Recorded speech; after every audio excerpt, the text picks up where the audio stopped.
Crime reporters TV news में आपका एक बार फिर स्वागत है।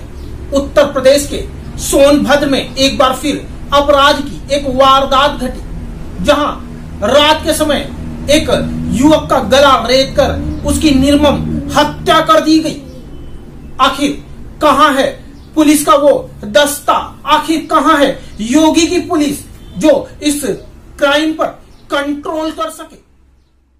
सोनभद्र जनपद के रायपुर थाना क्षेत्र स्थित वैनी गांव में सोमवार देर रात सोते समय एक युवक की धारदार हथियार से गला रेत कर हत्या कर दी गई। घटना की जानकारी मिलने पर पहुंची पुलिस ने जांच शुरू कर दी है। पुलिस अधीक्षक अमरेंद्र प्रसाद सिंह ने मौके पर पहुंचकर मृतक की मां से घटना के बारे में जानकारी ली।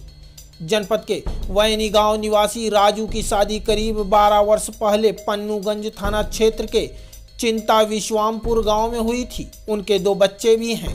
ग्रामीणों ने बताया कि 3 माह पहले पत्नी से कुछ विवाद हुआ था तो वो मायके में जाकर रहने लगी। ऐसे में राजू अपनी मां के साथ घर में ही रहता था।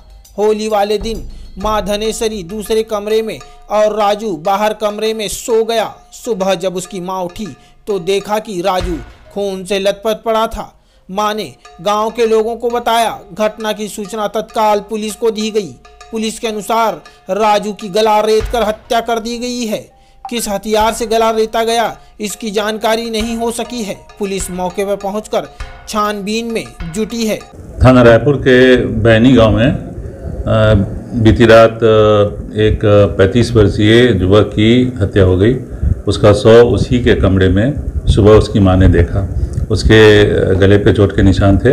पुलिस को जैसे ही सूचना हुई है, आसपास के 3 थानाध्यक्ष, एडिशनल एसपी, सीओ सहित मैं भी घटनास्थल पर गया था और वहां पर जाकर के घटनास्थल का निरीक्षण किया गया है।